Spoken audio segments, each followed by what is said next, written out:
नई सृष्टि के इस कार्यक्रम में सभी दर्शकों का हृदय से स्वागत करते हुए हम लोग अनॉइंटिंग फॉर रिवाइवल के अगली सीरीज में या एक आत्मिक बेदारी में पवित्र आत्मा के अभिषेक को अनुभव करने जा रहे हैं, क्योंकि ये परमेश्वर ही है या उसका पवित्र आत्मा है जो किसी भी समय में किसी भी लोगों के जीवन में अपनी आत्मा के द्वारा जीवन और परिस्थितियों को बदलने की सामर्थ्य रखता है। इसलिए आज के समय में उस आत्मिक रिवाइवल के लिए मंडली को किस प्रकार से तैयार रहना है, इसके अध्ययन को हम लोग परमेश्वर के वचन से देख रहे हैं कि इस रिवाइवल को जो लाने वाला है वो स्वयं परमेश्वर है और वो अपने चुने हुए सेवकों के अंदर अपनी पवित्र आत्मा का अभिषेक देता है। और इसीलिए हम लोग ने इस अभिषेक को पुराने वाचा या पुरानी व्यवस्था में जाकर के देखा और ये पाया कि परमेश्वर 3 प्रकार के सेवकों को विशेष अभिषेक देता था और ये जो अभिषेक है वो पवित्र आत्मा का एक व्यक्ति विशेष के ऊपर आना होता है। पुराने व्यवस्था में परमेश्वर 3 प्रकार के लोगों को चुन करके उनके ऊपर अपना अभिषेक देता था, जिससे कि वो सेवक, याजक या भविष्यद्वक्ता या राजा कहलाते थे। इसके आगे जब हम लोग ने नए नियम में उस अभिषेक को परमेश्वर के वचन से सीखने की कोशिश की, तो सबसे पहले जो अभिषेक की चर्चा है वो स्वयं प्रभु यीशु मसीह अपने जीवन काल में करते हैं। और यीशु मसीह के जीवन में हम लोग ने यीशु मसीह के जन्म को देखा कि किस प्रकार से यीशु का जन्म आत्मा के द्वारा हुआ, और फिर ये देखा कि 30 साल की उम्र में जब प्रभु यीशु मसीह ने अपनी इस पृथ्वी की सेवा को शुरू किया, तब उनके ऊपर पवित्र आत्मा उतरा, the Holi spirit came upon him. और इस प्रकार से पवित्र आत्मा का यीशु मसीह के ऊपर आना इस बात को प्रमाणित करता रहा कि प्रभु यीशु मसीह ने इस पृथ्वी पर एक प्रेरित की सेवा की, एक भविष्यद्वक्ता की सेवा की, एक रखवाले की तरह सेवा की, और फिर उसके बाद वो एक प्रचारक भी थे, एक इवेंजलिस्ट थे और उन्हें शिक्षक भी कहा जाता था। और इन सेवकाइयों को प्रभु यीशु मसीह इसलिए पूरा कर सके क्योंकि पवित्र आत्मा उनके ऊपर उतरा था। यहाँ पे एक बात बार बार हम लोग जिक्र कर रहे हैं कि आखिर क्यों प्रभु यीशु मसीह को पवित्र आत्मा के अभिषेक की ज़रूरत पड़ी, और वो इसलिए पड़ी क्योंकि वो यीशु 100% मनुष्य होके मनुष्य के स्थान पर उन्होंने इस पृथ्वी पर परमेश्वर के राज्य को स्थापित करने के कार्य को पूरा किया, जिसका आधार हम लोग फिलिपियों की पत्री 2 अध्याय के 4 से आगे पदों में देखने को मिला, जहाँ पर उन्होंने अपने परमेश्वरत्व को अपने वश में नहीं रखा, लेकिन मनुष्य बन करके इस पृथ्वी पर इन 5 सेवकाइयों में, जिसे 5-fold मिनिस्ट्री या इन्हें 5 ऑफिसेस कहते हैं, जो आज के नई वाचा की मंडली में पाया जाता है। इसके साथ हम लोग ने ये भी देखा कि आज की मंडली में जो प्रभु यीशु मसीह इन 5-fold मिनिस्ट्री में सेवकों को अपॉइंट करता है, तो उनके काम करने की पद्धति को प्रभु यीशु मसीह ने एक मॉडल के रूप में अपने जीवन में इस पृथ्वी पर 3.5 साल की सेवकाई को करते हुए उन्होंने पूरा किया। तो इस सीरीज में हम लोग प्रभु यीशु मसीह के स्वर्गारोहण के बाद जब पवित्र आत्मा इस पृथ्वी पर उतर कर प्रभु यीशु मसीह के स्थान पर अपने कार्यों को शुरू करते हैं, जिससे कि इस पृथ्वी पर एक मंडली की स्थापना होती है। आज फिजिकली शरीर में हाड़ और मांस में प्रभु यीशु मसीह स्वर्गीय स्थान में बैठे हैं, लेकिन इस मंडली में उन्होंने उस वायदे को पूरा किया जो उन्होंने पतरस से कहा था कि इस पृथ्वी पर मैं अपनी कलीसिया बनूंगा और अधोलोक के फाटक इस पे प्रबल नहीं हो सकते। ये परमेश्वर का एक घराना है, जिस घराने में हर एक उस मनुष्य का नया जन्म हो सकता है जो इस बात को मान ले कि प्रभु यीशु मसीह उसके लिए क्रूस पर मारे गए, गाड़े गए और मुर्दों में से जी उठे। यानी कि जिस काम को परमेश्वर पिता ने अपने पुत्र प्रभु यीशु मसीह के द्वारा इस पृथ्वी पर मनुष्य जाति के उद्धार के लिए पवित्र आत्मा की सामर्थ्य से क्रूस के ऊपर पूरा कर दिया। उस सच्चाई को जब एक व्यक्ति प्रतीति करता है, रिसीव करता है, तो परमेश्वर का आत्मा उस व्यक्ति की आत्मा को एक नया जन्म दे करके उसे नया बना देता है और वो एक नई सृष्टि बन जाता है। जैसा कि दूसरा कुरिन्थियों उसके 5वें अध्याय के 17 पद में लिखा हुआ है, क्योंकि जो मसीह में है वो एक नई सृष्टि है। पुरानी बातें बीत गई, देखो सब कुछ नया हो गया। तो आज के इस डिस्पेंसेशन में आत्मा हमारी आत्मा को नया बनाता है और वो भी नए जन्म को दे करके। और इस प्रकार से एक पाप में पड़ा हुआ इंसान परमेश्वर के घराने में जन्म लेकर के वो एक परमेश्वर का विश्वासी बन जाता है। यीशु मसीह इस संसार में किसी रिलीजन को, किसी धर्म या किसी जाति को बनाने नहीं आए। प्रभु यीशु मसीह का इस संसार में आने का केवल एक मकसद था, और वो ये था कि पाप में पड़ा हुआ मनुष्य परमेश्वर के घराने में नए जन्म को पाले और वो पाप से मुक्त होकर के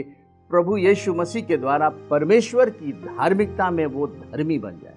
मसीह पर ला विश्वास लोग धर्मी बन जाते हैं, because in Jesus Christ we have the righteousness of God. तो यहाँ से हम लोग अपने इस अध्ययन के मुख्य विषय पे आते हैं, जिसका मुख्य विषय है अनॉइंटिंग फॉर रिवाइवल। तो आज के इस वाचा में, इस न्यू कवेनेंट में, इस न्यू कवेनेंट का मतलब जब प्रभु यीशु मसीह स्वर्ग में हैं और इस पृथ्वी पर प्रभु यीशु मसीह की मंडली पाई जाती है, और ये जो मंडली है वो विश्वासी जनों का एक समूह है। और विश्वासी वो है जो प्रभु यीशु मसीह पर विश्वास करके नया जन्म पा लिया। तो जब हम अनॉइंटिंग की बात करते हैं तो इस मंडली में पाए जाने वाले हर एक विश्वासी के जीवन में परमेश्वर अपने अभिषेक को देता है। शुरू से हम लोग एक बिंदु को छूते आए हैं, और वो ये है कि पवित्र आत्मा विश्वासियों की आत्मा के अंदर अपने कामों को करता है,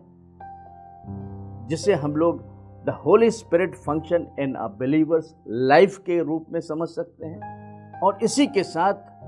वही एक पवित्र आत्मा उन्हीं विश्वासियों के जीवन के ऊपर भी आकर के अपने उन स्वर्गीय मैंडेट को पूरा करता है, जिसे हम लोग ये कह सकते हैं कि the Holi spirit comes upon us. तो होली स्पिरिट के दो फंक्शंस हैं, और यही होली स्पिरिट है जो हमें अनॉइंट करता है। तो मंडली में जो पहला स्टेटस है वो किसी भी एक विश्वासी का है। वो विश्वासी छोटा हो सकता है, वो विश्वासी बड़ा हो सकता है, डिपेंड्स कि वो कितना परमेश्वर के वचन के अनुसार अपने विश्वास में उन्नति कर रहा है, आत्मा के अनुसार चल रहा है और परमेश्वर के प्रेम में बना हुआ है। तो सबसे पहले हम इस बात को देखेंगे कि आज मंडली में पाए जाने वाले विश्वासी के अंदर पवित्र आत्मा किस प्रकार से अपने अभिषेक के द्वारा विश्वासी के जीवन को इस्तेमाल करना चाहता है या वो कर रहा है। और इसी के साथ होली स्पिरिट का जो दूसरा फंक्शन है वो ये है कि वो विश्वासी जो अपने उस जीवन काल में परमेश्वर के लिए वफादार है, उसके वचन और उसकी आत्मा और उसके प्रेम में लगातार चल रहा है, और अपने उद्धार के अनुभव के साथ एक और अनुभव को पाता है जिसे कहते हैं इनफिलिंग ऑफ द होली स्पिरिट या baptism of the Holi spirit, जिसमें पवित्र आत्मा एक व्यक्ति विशेष के आत्मा के ऊपर आकर के काम करता है। Holi spirit upon us. तो ऐसी दशा में पवित्र आत्मा उसके अंदर दोहरा काम करता है। पहला तो एक विश्वासी की तरह जो सेवा उसके लिए ठहराई गई है, और इसके बाद पवित्र आत्मा उनको मंडली की उन्नति के लिए कुछ सेवकाइयों को जो 5 फोल्ड मिनिस्ट्री के नाम से जानी जाती हैं, उसके लिए पवित्र आत्मा अपना अभिषेक देता है। तो इस प्रकार से हम लोग उस पवित्र आत्मा के अभिषेक की शुरुआत को एक विश्वासी के जीवन में पहले देखेंगे कि किस प्रकार से परमेश्वर का आत्मा जब एक पाप में पड़े हुए मनुष्य को विश्वासी बनाता है तो उस विश्वासी की एक मंडली में क्या जिम्मेदारी होती है। क्योंकि आज मंडली में पाए जाने वाले विश्वासी ये सोचते हैं कि उनका काम केवल संडे को मंडली में जा करके आराधना स्तुति करके और फिर वापस घर चले जाना। लेकिन वचन बहुत सफाई से बताता है कि मंडली में हर एक विश्वासियों की एक आत्मिक जिम्मेदारी है, और ये कुछ लोगों के लिए ही नहीं है, लेकिन ये एक जनरलाइज्ड रिस्पॉन्सिबिलिटी है जो हर एक विश्वासी को अपने इस जीवन में अपने मंडली के द्वारा होकर के परमेश्वर के राज्य के लिए पूरा करना है। तो अब इस विश्वासी के जीवनों में हम लोग 3 प्रकार के उन सेवकाइयों को देखेंगे जो हर एक विश्वासी को करना है, और वो तभी करेगा जब वो जानेगा। और क्योंकि वो जाने, इसीलिए हम लोग इस अध्ययन को कर रहे हैं कि जब एक मनुष्य मंडली में एक विश्वासी के रूप में आत्मिक जन्म को पाता है तो ऐसी दशा में पवित्र आत्मा उस विश्वासी को एक प्रीचर की तरह इस्तेमाल करना चाहता है, एज ए प्रीचर और प्रचारक। और फिर इसके बाद जो दूसरा अभिषेक हर एक विश्वासी को मिला है वो याजकीय अभिषेक है, वो एक प्रीस्ट है। और इसी के साथ मंडली में हर एक विश्वासी एक अपने जीवन, अपने परिवार के लिए एक राजा की तरह अपॉइंट किया गया है। इसे हमें परमेश्वर के वचन से जानना है, तभी हम उस काम को अपनी मंडली में कर सकेंगे। और विश्वासी के जीवन में ये सारी सेवकाइयाँ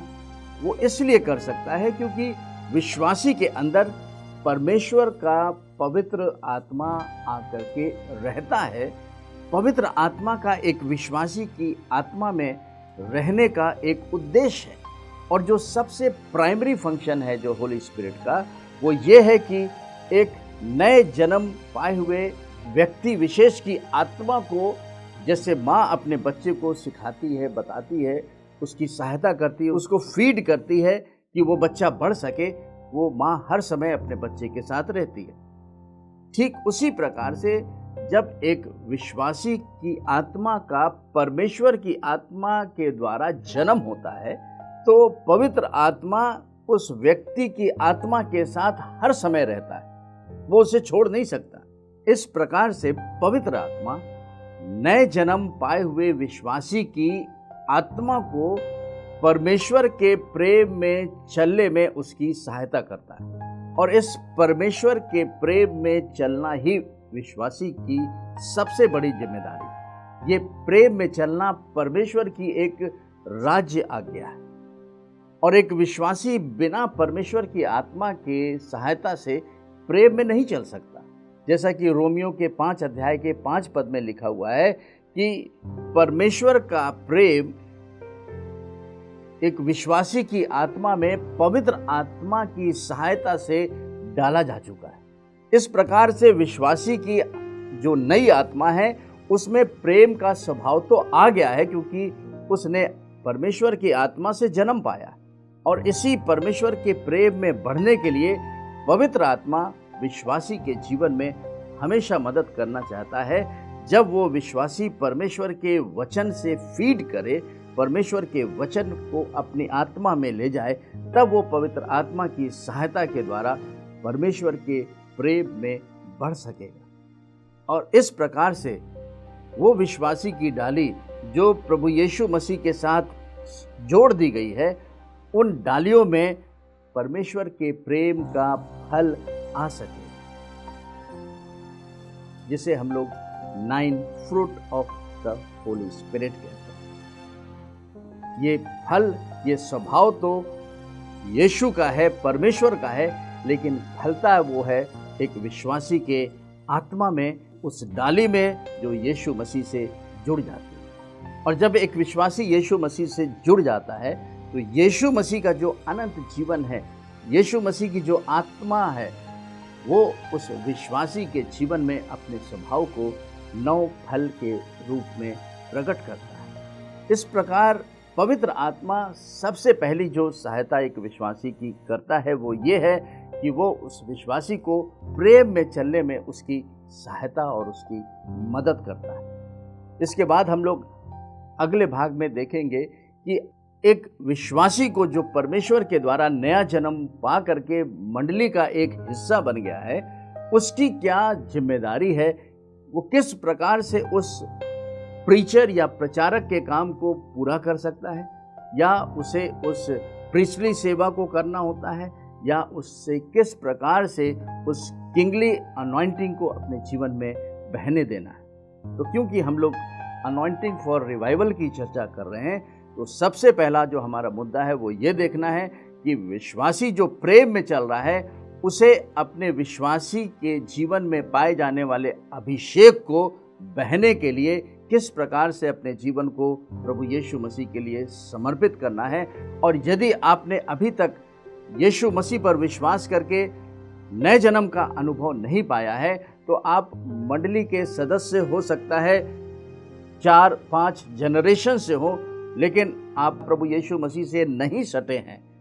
आप उसके साथ एक डाली नहीं बन गए हैं, तो इस बात को आप विश्वास करें, प्रतीति करें कि यीशु मसीह ने क्रूस पर आपके लिए अपनी जान दी, वो मारा गया, गाड़ा गया और मुर्दों में से सामर्थ के साथ जी उठा। उसे अपने जीवन का उद्धारकर्ता, मुक्तिदाता और प्रभु करके अपने मुंह से घोषित कर दें, क्योंकि जीव के वश में जीवन और मृत्यु है। और तब उसी समय पवित्र आत्मा आपकी आत्मा में आकर आपकी सहायता करेगा, आपको प्रेम में चलने में आपकी मदद करेगा और आपके जीवन के द्वारा जिस कार्य को उसने सोच रखा है वो पूरा करेगा। आइए हम लोग प्रार्थना करें। हमारे जीवित और दयालु पिता परमेश्वर, हम धन्यवाद करते हैं आपके महान कार्य के लिए, जो पिता आपने अपने पुत्र यीशु मसीह के द्वारा उस क्रूस पर पवित्र आत्मा की सामर्थ से पूरा किया, कि आज हमें अंधकार से छुड़ा करके अपने प्रिय पुत्र यीशु के राज्य में प्रवेश करा दिया है। आज अपने तमाम दर्शकों के लिए हम प्रार्थना करते हैं जो हताश हैं, जो परेशान हैं, चिंताओं में हैं। हम धन्यवाद करते हैं कि प्रभु यीशु मसीह तेरे वचन में जीवन है और तेरी आत्मा के अभिषेक के द्वारा वो सारे बंधन जो इनके जीवनों में बंधे हुए हैं, वो सारे दुख जिसमें ये फंसे हुए हैं, यीशु मसीह तेरे प्रेम के द्वारा इनके जीवनों से दूर हो और ये तेरी आत्मा के अभिषेक के द्वारा चंगाई, छुटकारा और अनंत जीवन को पाएं। इस प्रार्थना को आपके पुत्र अपने उद्धारकर्ता यीशु मसीह के नाम से मांगते, आमीन। प्रभु आपको बहुतायत से आशीष दे। नई वाचा से संबंधित ऐसे बहुत से अध्ययन को आप नई सृष्टि YouTube चैनल में जा करके उसे सब्सक्राइब कर सकते हैं, जिससे कि हर एक नई टीचिंग आपके पास पहुंच सके। प्रभु आपको आशीष दे।